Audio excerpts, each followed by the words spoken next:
할렐루야. 오늘 함께 나눌 말씀의 제목은 내 부모를 공경하라 라는 제목으로 함께 말씀을 나누도록 하겠습니다. 부모님이 안 계신 분도 계시고 또 계신 분도 계시고 저희한테는 계시지만 그죠?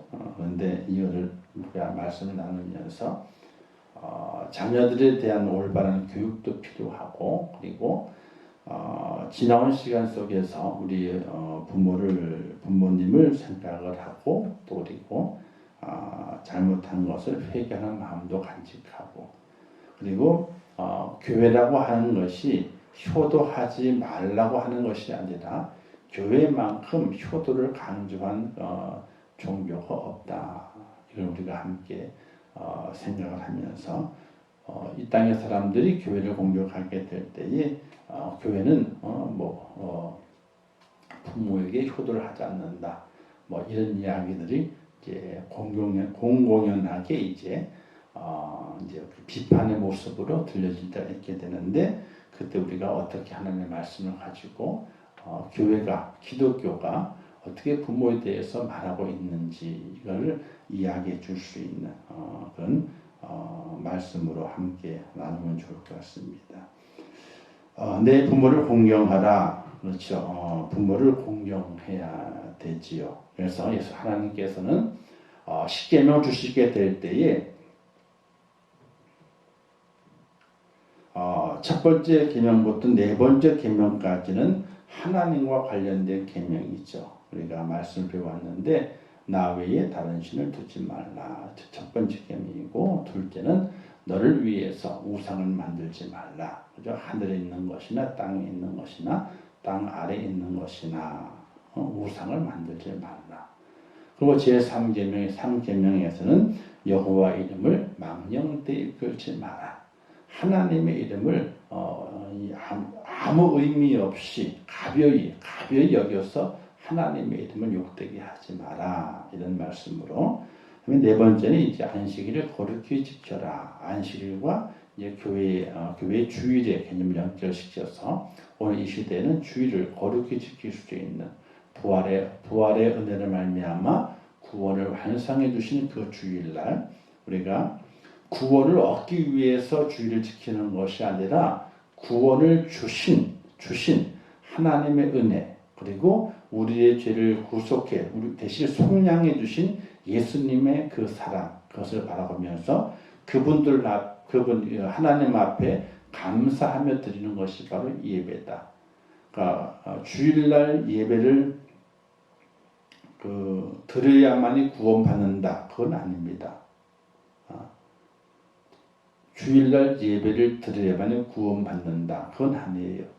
예배를 드림으로 구원을 받는 것이 아니라 구원을 받은 은혜와 깨달음을 가지고 내게 구원을 주신 하나님 앞에 감사해서 예배를 드리는 것인데 그 하나님께 감사하지 않고 예배를 드리지 않으면은 사실은 구원에 대한 깨달음이 없으니까 그는 구원받지 못했다. 이렇게 말할 수 있는 거거든요. 서로가 연결은 됩니다. 그런데 주일을 예배 드리면은 예배 드려야만이 구원받는다. 그것이 아니라 구원받은 깨달음을 가지고 내게 구원을 허락하시고 내 죄를 속량해 주신 하나님 앞에 감사의 예배를 드리는 감사하는 것이 바로 주일의 예배이기 때문에 그 감사가 많을수록 예배를 많이 드리게 되는 거고요. 그 감사가 적을수록 예배를 적게 드리게 되는 것이고 감사가 없으면요 예배를 등한히 여기는 거예요. 그러니까 우리가 이 개념을 잘 생각할 수 있어야 됩니다. 그래서 하나님에 대한 사랑이 너무나 크고 너무나 하나님을 사랑하게 되면 어떻게 됩니까? 내 모든 것을 하나님께 다 드리고 또 더 드릴 것이 없을까 이렇게 찾게 되는 모양이 되는 것처럼 우리가 주일 예배를 지키는 것은 구원 받으려면 주일 예배 드려야 돼. 그건 아니에요. 예배를 드리기 때문에 구원 받은 것이 아니에요. 구원 받은 은혜를 깨닫고 그 깨달음으로 내게 구원을 주신 하나님 또 내 죄를 속량해 준 예수님 그분들의 은혜와 사랑이 너무나 고맙고 감사해서 내가 예배로 그분들의 이름을 높여드리자. 감사를 표현하자. 그래서 예배를 드리는 겁니다. 그래서 예배, 하나님에 대한 은혜와 하나님의 은혜와 사랑에 대한 깨달음이 깊을수록 더 진지하고 더 경건하고 더 많은 예배를 드려요. 근데 하나님의 주시는 은혜와 은총에 대한 그 사랑에 대한 진지함이 없고 진정한 감사가 없게 되면요, 예배를 그냥 등한시 여기게 돼요. 그래서 우리가 남녀간의 삶도 마찬가지잖아요. 사랑하게 되면 어떻게 됩니까? 그냥 다 믿어버리잖아요. 사랑하게 되면 또 다 주어버리잖아요. 아깝다는 생각이 하나도 안 들어요. 진짜 사랑하게 되면 그와 같은 것이 바로 오늘의 예배다. 그래서 안식일을 거룩히 지켜라, 주일을 성수하라 하는 개념 속의 바탕은 하나님의 은혜에 대한 감사 그리고 사랑이 얼마나 많이 있느냐에 따라서 이 주일을 지키는 모양이 달라진다는 것입니다. 그래서 이걸 잘 기억하고 우리가 성소주의할 필요가 있고요. 그리고 이제 그것은 네 번째까지 계명은 하나님에 관계된 계명이고, 다섯 번째부터 열 계명까지는 인간, 사람에 대한 관계된 계명인데, 사람과 관계된 계명은 첫 번째가 이제 내 부모를 공경하라. 이런 계명, 이 계명이 첫 번째 계명이 되겠습니다. 자, 구약에서는 부모에 대해서 어떤 계명에 대한 어떤 걸 어떻게 말씀하고 있는가? 부모에 대한 계명이죠. 출애굽기 21장 15절 말씀에 자기 아버지나 어머니를 치는 자는 반드시 죽일지니라. 아버지나 어머니를 때리는 죽이라는 거예요. 그냥 그는 뭐 어떤 경우라도 부모에게 손을 대는 자는 죽이라는 거예요. 그냥 다른 법이 없어요. 또 출애굽기 1장 17절 말씀은 자기 아버지나 어머니를 저주하는 자는, 저주는 뭐냐면요, 비방하고 욕하는 거예요. 그 앞에서. 뭐 어떻게 하라고요? 그냥 죽이래. 그리고 레위기서 20장 9절 말씀은요, 무릇 그 아비나 어미를 저주하는 자는 반드시 죽일지니. 그러니까 부모에 대한 죄에 대한 형벌은요, 뭐 곤장을 때려라, 뭐 감을 가둬라, 그 정도가 아니에요. 무조건 죽이라.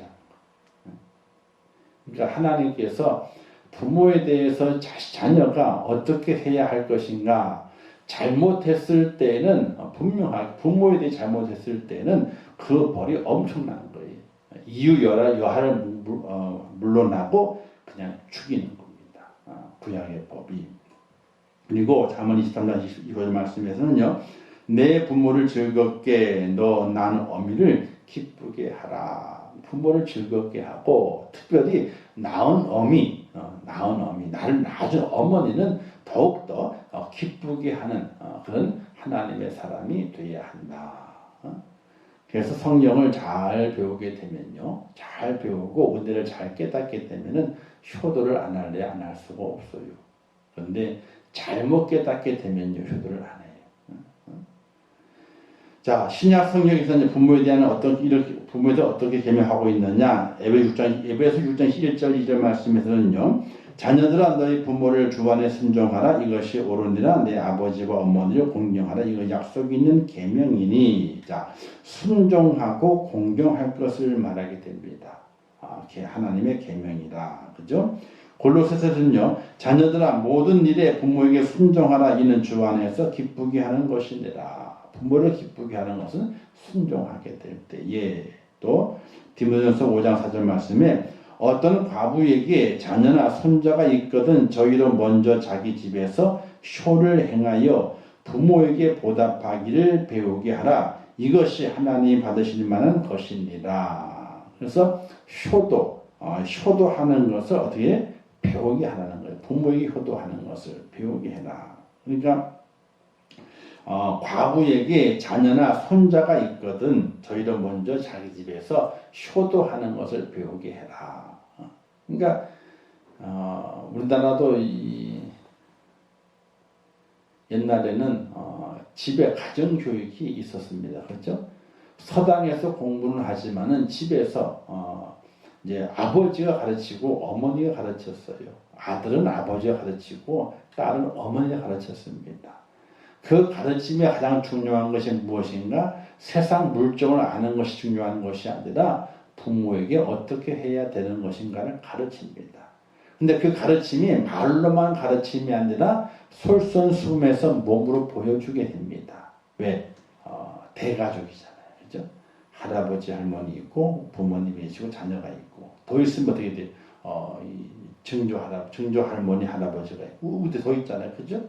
있으면서 그 관계 속에 어떻게 돼요? 저절로 그 후손들이 부모에게 어떻게 해야 하는지에 대한 것을 배우게 하는 겁니다. 말로 하는 것보다 몸으로 옮기는 것이 더 중요하죠. 근데 지금은 핵가족이 되다 보게 되니까 그런 개념들이 없습니다. 그죠? 부모에게 하는 것은 뭐지? 다른 것이 아니라 이 자녀들을 봐줄 데가 없으니까 부모에게 맡기는 거예요. 봐달라고. 보모를 삼으면 안 되거든요. 부모가 돼야 되는 것이지 보모가 되면 안 되는 거예요. 그런데 보모인 양을 생각을 하게 돼요. 다 컸음에도 불구하고 부모의 그늘에서 벗어나지 못해. 이것도 문제가 있는 거예요. 다 장성하고 이제 결혼을 했으면은 부모의 그늘에서 벗어날 수 있어야 되고, 독립할 수 있어야 되고, 그죠? 그리고 이제 독립한 이후에 같이 살면 좋죠. 같이 살면은. 근데 같이 살면은 요즘은 아이들이 같이 살자 그런 데가 있대요. 자녀들이. 왜 그런가 봤더니 같이 살게 되면은 저절로 누굴 봐줄 수 있어요? 저절로 부모가 돼. 그리고 또 같이 살게 되면은 초반절에 경제권은 누가 갖고 있는 거예요, 사실은요? 부모가 가지고 있어. 왜? 집이 있으니까. 그죠? 그래서 들어와 산단 말이죠. 나중에 그 집 누구게 되는 거예요? 다 생각 거기에 있는 거예요. 다 생각은.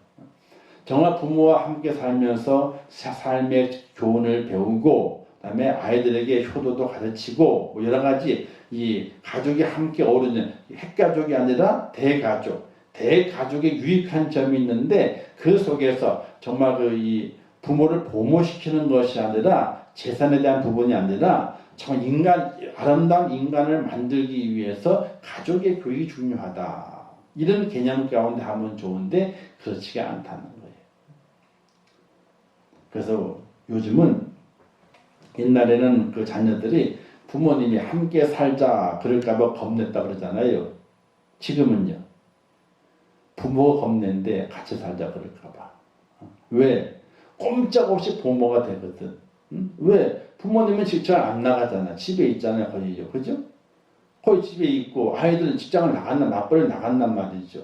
그러면 애들 봐줘야 되는 거지. 그리고 애들 정신도 챙겨줘야 되죠. 또 저녁은요. 아들 며느리 와가지고 저녁을 준비하나요? 늦게 퇴근하게 되니까 어떻게 저녁까지 다 준비해놓고 상 차려놓고 누굴 기다려? 아들 며느리 기다려. 그러니까 보모가 되고 식모가 되는 거예요. 갑자기. 그리고 또 집이 누구 거였어요? 부모님 거였거든. 명의가. 근데 살다 보게 되니까 누구게 되는 거예요? 그것도 넘어가. 그러다 보게 되면 나중에 어떻게 됩니까? 안방에 살던 부모님이 어디 가요? 혼자 되니까 건너방으로 가. 건너방에 갔다가 애들이 커. 손자들이. 좀 큰 건너방은 내주고 좀 더 작은 문간방은 이사를 또 가네. 아니 보편 그렇게 돼요. 안 그런 게 아니라니까요. 환경의 처지가 그럴 수밖에 없어. 혼자 있으면 안방 다 찾아 있을 것 같아요? 아무리 자기 명이라 그래도 못하지. 아들 부부에게 내줘야지. 그리고 손자들이 크는데 조그마한 방에 둘이 박적박적 그러고 있는데 그걸 그냥 보고만 있어요? 좀 더 큰 방을 내주고 자기는 더 작은 방으로 또 가. 그리고 돌아가실 때쯤 되게 되면 어떻게 돼요? 갑자기 돌아가시면 양도소득 증여세를 많이 내니까 미리 요령껏 증여해가지고 누구한테 넘어가? 명의가 아들 내밀 대로 넘어가. 아이고 그게 요즘 시대잖아. 요즘 시대. 그래서 옛날에는 자녀들이 부모님이 같이 살자 그러니까 무서웠는데 지금은 자녀가 부모에게 같이 살아요 할까 무섭대잖아요.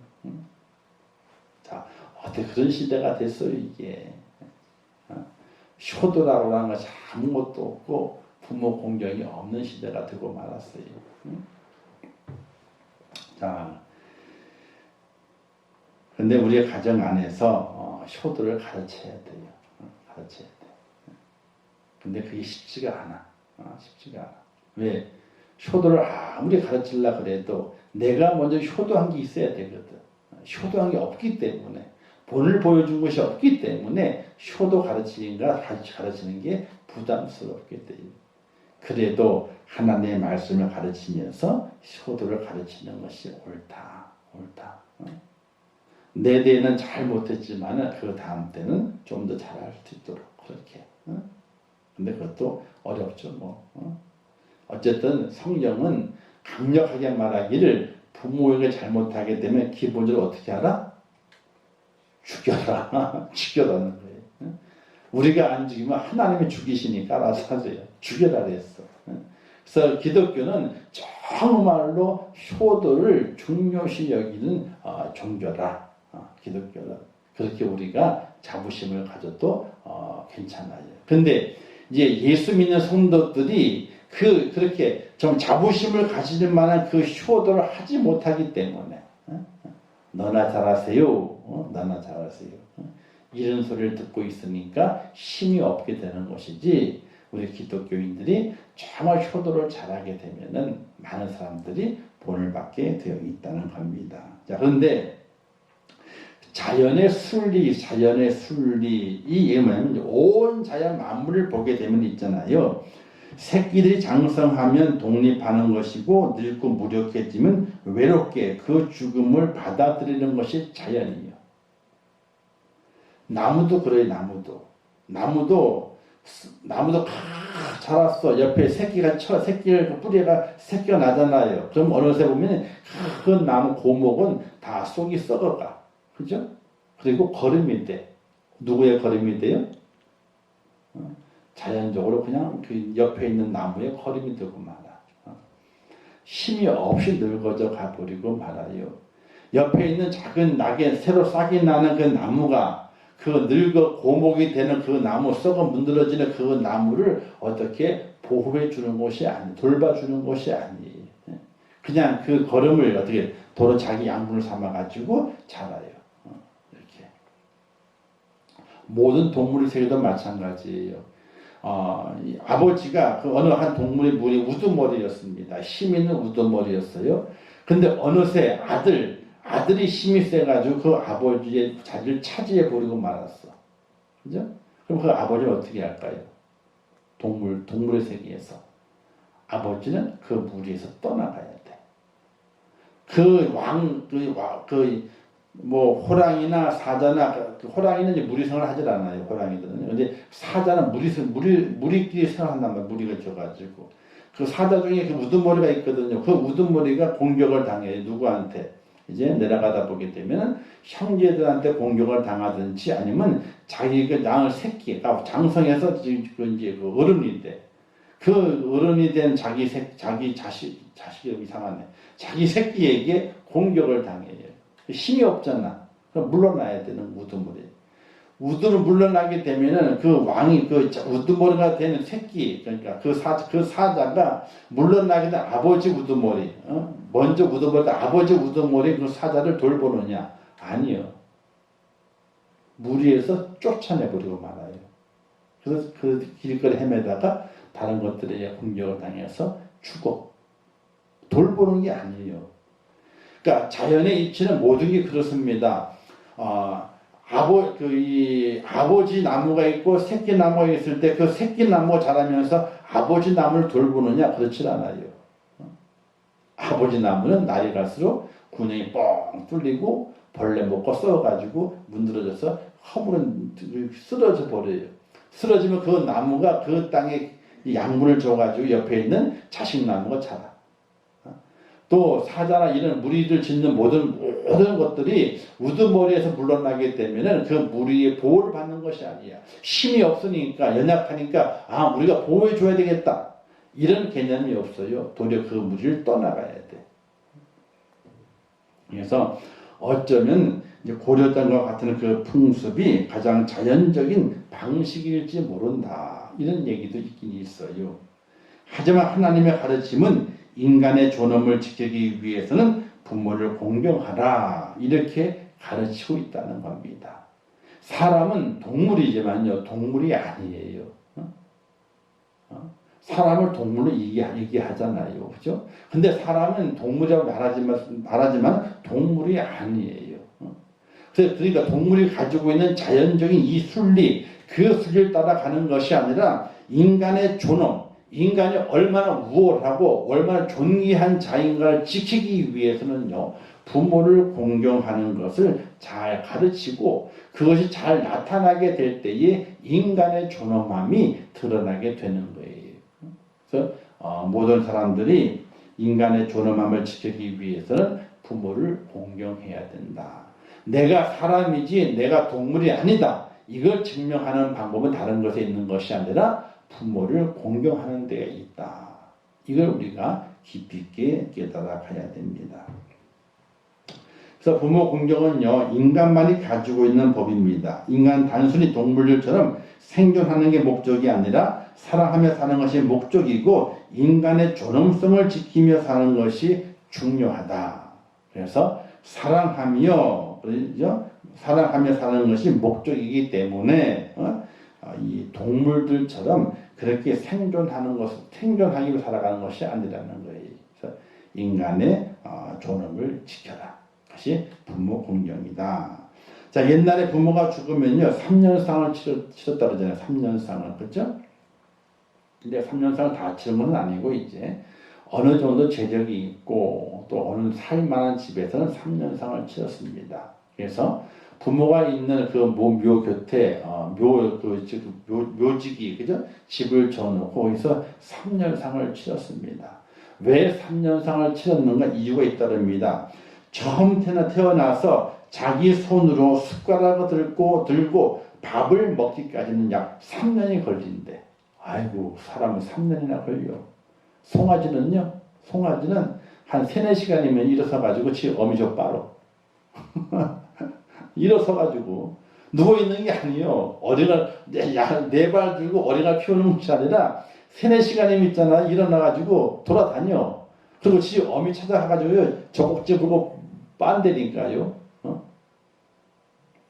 거의 새들은 먹여줘야 되죠. 그죠? 새들은, 그죠? 시뻘게 돼가지고 털도 안 났으니까 새들은 먹여줘야 돼. 근데 사람은 있잖아요. 사람은 오래 걸립니다. 오래 걸려. 자기가 벌어가지고 먹으려면은 적어도 그래도 대학은 졸업을 해야 돼. 그 군대까지 갔다 와야 되고 취직을 또 해야 되잖아요. 그렇죠? 적어도 한 30은 넘어가야 돼. 대충은 30 가까이 돼. 그러니까 30년 동안 키워줘야 돼, 부모가. 이게 보통 문제죠. 아니죠, 그렇죠? 자, 근데 옛날에 3년살 치른 이유가 어디에 있었냐면요, 응애하고 태어난 다음에 자기가 자기 손으로 숟가락을 짚고 밥을 잘 퍼 넣어 입에다가 제대로 그 퍼 넣는 기간이 3년이랍니다. 그래서 제대로 밥을 잘 먹지 못하니까 부모가 떠서 제대로 입에다 넣어주는 그렇게 양육하는 그 기간이 3년으로 봐서 3년 동안 전적으로 부모의 손에 의해서 양육받기 때문에 그걸 기억해서 부모가 돌아가시게 되면 3년상을 치러드리는 것이 정말 참단 효자였다. 이렇게 말하게 되는 것이. 그래서 어떤 효자인지 모르겠죠. 어떤 자녀는 이렇게 한다고 그랬죠. 부모가 돌아가셨습니다. 자기가 3년상을 치러야 되는데 자기가 안 해. 자기가 안 하고 돈이 있으니까 사람을 사 가지고 밭을 떼어준 다음에 자 3년을 이제 상을 살면서 이 가지고 뭐 먹어라. 끝나면 네 줄게 해가지고 대신 묘살이를 그죠? 대신 묘살이를 해주는 그런 직도 있었다 옛날에는요. 어쨌든 3년 상을 치른 이유가 거기에 있는 겁니다. 효도하기 위해서 부모가 나를 살려주었으니까 내가 숟가락으로 밥을 뜨기 제대로 못 뜨니까 내 입에 밥을 넣어줘가지고 살려주셨으니까 그 3년 동안 살려주셨기 때문에 이제 3년 묘살이를 한다 이런 얘기가 있었다는 거예요. 근데 왜 자 그럼 우리가 이제 그렇게 해서 이제 그 부모를 공경했던 것처럼 오늘 이 시대에도 그런 공경이 필요하죠. 지금 가끔가다 세상에 이런 일이 보게 되면 이제 지금도 묘살이를 하시는 분들이 있다고 나와요. 그래서 부모님이 그 집 와가지고 그 옆에다가 집을 져놓고 사람이 멀쩡해. 가족도 다 있어. 있음에도 불구하고 그 이 묘 옆에다가 집을 져놓고 거기서 살아. 매일 아침마다 부모님께 인사를 해. 또 어떤 이들은 이제 그 묘사를 하질 않지만은 부모님 묘순 근처에 도시에 이사를 와 살면 어떻게 돼? 매일 아침마다 저녁마다 와가지고 인사를 해. 부모님의 사랑이 너무나 고마워서 어떻게 보게 되면 참 감동이 되죠. 정말 저렇게 부모님을 저렇게 사랑하는 사람들만 세상에 산다면요 죄 짓는 사람이 없을 거예요. 왜? 기본적으로 사랑의 마음이 있는 사람은요 그렇게 할 수 있는 거거든요. 그렇게 사랑할 수 있는 마음이 사랑하는 마음이 있는 사람이 세상에 살아가게 될 때 죄를 질까요? 죄를 그렇게 안 짓고 살 것 같아요. 자, 그럼 왜 우리가 부모님을 공경해야 되느냐? 첫 번째 부모는요 하나님의 대리인이라고 이야기하게 됩니다. 루터가 지은 대소요를 묻는다 125번과 126번에 보게 된 이런 글이 있습니다. 하나님이 우리에게 살아계신 부모를 주셔서 그들을 존경하고 따르게 하셨으니 이보다 더 기쁜 일이 있을까? 우리가 그렇게 하는 것을 하나님과 모든 천사들은 더없이 기뻐하며 모든 악마들이 혼비백산한다 뿐만 아니라 앞에 세 계명에서 묘사된 하나님께 드리는 최고의 예배 다음으로 우리가 할 수 있는 최선의 노력임을 우리는 안다. 하나님은 다른 그 무엇보다 부모의 지위를 이렇게 높이셨다. 사실상 하나님은 부모를 이 땅에서 자신의 대리자로 삼으셨다. 이렇게 루터라고 종교개혁 루터가 이렇게 그 항목에 여러 항목이 있거든요. 125번과 126번 항목에서 부모에 대한 이야기를 했어요. 부모를 주신 것이 가장 기쁜 일이라는 거예요. 오늘 우리에게. 그리고 그 부모는 어떻게 우리가 존경하고 어떻게 섬겨가야 될 것인가. 왜 그런가. 그분은 하나님의 대리자다. 그러니까 하나님과 같이 이 높여서 부모의 지위를 높여서 그 부모를 공경하라. 이렇게 마틴 루터 종교개혁자가 이야기하게 됐던 것이. 그러니까 기독교는 불효의 종교가 아니에요. 기독교는요. 단지 예수 믿고 교회 간다는 것 때문에 교회 가는 반대하게 되니까 몰래 교회 가고 그 교회 가는 것을 예배드려 가는 것을 부모 하지 말라 하는 것을 어기며 갔기 때문에 이 부모의 말을 어긴다 해가지고 불효하는 종교라고 얘기했지만은 그러나 성경의 본 내용 속에서는 부모에 대해서는 철저하게 공경할 것을 말하고 있는 것이 바로 이 성경이고 기독교라는 사실이 또 부모를 공경하게 될 때에 하나님처럼 공경해야 된다 이렇게 이야기를 하고 있다는 이야기입니다. 참 중요한 것이죠. 그래서 우리가 온 가족이 예수를 믿게 되면 참 좋은 게 그런 거예요. 제대로 예수를 믿게 되잖아요. 그러면 부모님을 하나님처럼 여기는 거예요. 부모님. 연세가 들어갈수록 실수하는 부분이 많이 있죠. 부족한 것이 많이 있어요. 그럼에도 불구하고 어떻게 돼? 부모를 하나님처럼 여기고 부모를 섬겨갈 수 있는 그런 믿음의 모습이 우리 믿음의 자녀들에게 꼭 필요하다는 겁니다. 부모의 말이라면 어떻게 돼요? 팥으로 매주를 쓴다 그래도 믿어요, 안 믿어요? 믿어요. 어떻게? 부모님이 깜빡해가지고 발음을 콩을 해야 되는데 팥으로 하셨구나. 이렇게 이해하고 그렇지. 이렇게 이해하고 부모의 말에 순종할 수 있는 사람이 된다는 거예요. 자, 그럼 왜 우리가 부모를 공경해야 되느냐? 하나님의 명령이고요. 첫 번째 명령이고 은혜를 아는 마음이다. 하나님의 은혜를 알게 되면 부모의 은혜도 알고 부모의 은혜를 알게 되면 하나님의 은혜를 알아요. 자, 그리고 사랑의 마음이에요. 사랑이 있으면 당연히 부모를 공경할 수 있습니다. 또 질서와 권위를 높이는 마음이 있기 때문에 그런 것이 가정의 질서를 잡는 것은요. 자, 자녀가 부모의 말에 순종하게 되면요. 내 자녀도 내 말에 순종을 해. 왜? 그냥 저절로 배우는 거예요. 그게요. 저절로 배우는 거야. 자, 그래서 부부간에도 서로의 권위를 인정해 주게 될 때에 자녀가 아버지의 말을 듣고 자녀가 어머니의 말을 들어요. 근데 그 권위를 서로가 인정해 주지 못하게 되면요, 이 세상 말로 가정이 콩가루 집안이 된다. 위아래가 없어. 위아래가. 그러니까 자녀가 부모를 잘 공경하게 되면은 내 자녀가 나를 공경하게 되고 또 내 자녀가 할아버지 할머니를 잘 공경하게 되는 거예요. 이게 서로가 보고 배우는 과정들이거든요. 그래서 질서와 권위가 바로 세워지고 높여지는 겁니다. 그리고 자신의 뿌리를 찾고자 하는 마음입니다. 나의 뿌리가 어디냐는 거예요. 나의 뿌리가. 나 혼자 불쑥 나도 스스로 있는 자라 이것이 아니잖아요. 하나님은 스스로 있는 자라고 그러시지만 나는 스스로 있는 자가 아니거든요. 나의 뿌리가 있다고. 근데 내가 내 뿌리를 괄시하고 내 뿌리를 짓밟고 내 뿌리를 존경하지 않으면은 나의 뿌리의 근원이 어디냐는 거예요.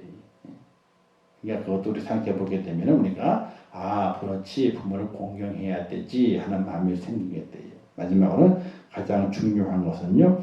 생명의 통로가 되어 주었기 때문에 감사한 거예요. 생명의 통로. 이게 어디서 나왔거든요. 부모님의 계시기에 나온 거잖아요. 그렇죠? 내가 이 땅에 살아있고 생명을 가지고 있다고 하는 그 자체만 가지고도 얼마나 그것이 부모를 공경해야 하는 이유가 될 것인가를 생각해야 된다는 것이죠. 이렇게 여러 가지 부모를 공경해야 하는 이제 그 이유가 있다. 이 모든 것으로 중요한 것은 일단 하나님 명령이에요. 하나님 명령하셨기 때문에 마음에 들든지 안 들든지 공경을 해야 되는 거예요. 이게 참 중요합니다. 자, 그리고 이제 그런데 공경을 받는데 부모도 공경받는 부모가 돼야 되는 노력이 필요하겠죠. 그냥 공경만 받으려 그러지 말고 부모도 공경을 받을 수 있는 그런 부모의 모습을 갖춰야 된다. 그래서 우리가 좋은 부모가 돼야 됩니다. 좋은 부모. 얼마 전 이런 책이 나왔습니다. 부자 아버지, 가난한 아빠. 이런 책이 있어요. 부자 아버지, 가난한 아빠. 요즘은 누굴 좋아한대요? 가난한 아빠보다도 부자 아버지를 좋아한대. 자, 부자 아버지, 가난한 아빠. 아빠는 정감 있죠, 그죠? 아버지 그럼 어떻게 돼요? 좀 이렇게 뭔가 이렇게 정감은 없잖아요, 그죠? 근데 정감은 없어도 어떤 아버지가 좋다, 누가 좋다고요? 부자 아버지가 좋대. 정감은 없어도. 정감이 있는 가난한 아빠는 별로고 정감은 없어도 부자 아버지가 좋대. 뭐 그런 책이 있었어요. 몇 년 전에. 자, 그런데 부모로서 공경받기 위해서는 좋은 부모가 돼야 된다. 돈으로 부모 노릇하는 것이 아니고 진정한 사랑과 그리고 이 진정한 삶의 아름다운 교훈을 통해서 부모의 자리를 매김할 수 있는 그런 지혜가 필요하다. 에베소 6장 4절 말씀에 또 아비들아 너희 자녀 노릇게 하지 말고 오직 주의 교훈과 훈계로 양육하라. 그러니까 자기 감정이나 기분에 치우쳐서 양육해 가는 것이 아니라 바른 교훈과 훈계를 가지고 자녀를 잘 양육해 가게 될 때에 그 자녀가 부모를 공경하는 그런 자녀로 자랄 수 있다는 겁니다. 그래서 주의 교양과 훈계로 잘 양육해야 되고 자녀들이 공경할 수 있는 여건을 마련해 주어야만이 제대로 된 공경을 받을 수 있다 하는 겁니다. 어떤 예화 중에 제가 가끔 이런 예화 들었잖아요. 어떤 여자아이가 초등학교 아이인데 학교가 끝났습니다. 층을 올 집을 막 하고 있게 되는 저 앞에 이제 어떤 그 아저씨와 아줌마가 연탄을 끌고 있는 거예요. 약간을 끌고 언덕 올라가고 있는 겁니다. 그러니까 그 아이가 여자아이가 탭다 달려가더니 그 니약을 밀어주는 겁니다. 같이 있던 동무들이 착한 일이네 하고 같이 밀어줬습니다. 그리고 언덕까지 다 올라가가지고 얘들아 고맙다 그랬는데 가장 처음 그 니약가를 밀어주는 그 여자아이가 그 아저씨 보고 뭐라 그랬게요? 아빠. 누가 있는데? 친구들이 있는데. 그거 쉬운 거 아닙니다. 그죠? 밀어주기보다 도망가지. 친구들 보여주기 싫어가지고, 그죠? 근데 가장 먼저 뛰어가서 밀어주고, 그 친구들이 좋은 일이니까 같이 밀어준 거거든요. 언덕이 다 올라갔을 때 얘들아 고맙다 그랬을 때 그 처음 밀어준 그 여자애가 아빠 하고 부르는 거예요. 그러면 그 부모가 얼마나 감격스러울까요? 그죠? 연탄재 때문에 그냥 시커멓게 얼굴이 그렇고 남루한데 자기 친구들 앞에서 아빠 그리고 자기를 아빠로 인정해주고 인정해주게 되니까 얼마나 그만이 뿌듯해요. 양복을 다 입고 있는 것도 아닌데 그죠? 얼마나 창피하겠어 애들에게 친구들에게. 그러니까 아이들이 깜짝 놀라가지고 우리 아빠야. 옛날에는 그게 많이 그렇게 통했어요. 근데 지금은 모르겠어요. 지금은. 어쨌든 그 니약가를 연탄 니약가를 끄는 그 부모가 그 딸내미에게 어떻게 했겠느냐는 거죠. 타락하면서.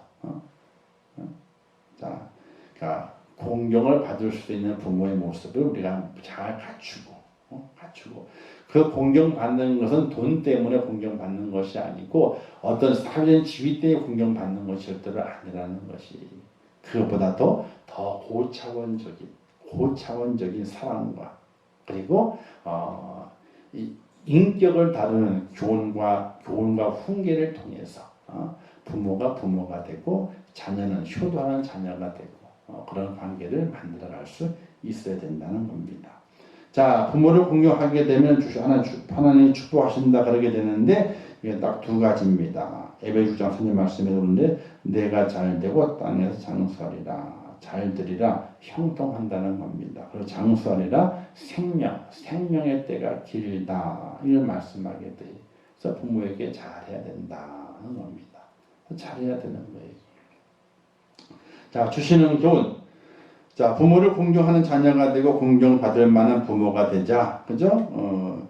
내 부모를 공경하라 했기 때문에 부모를 공경해야 돼 하고 하는 것이 그것도 중요하지만은 그와 더불어서 공경을 받을 만한 부모의 모습을 우리가 갖춰갈 수 있어야 된다.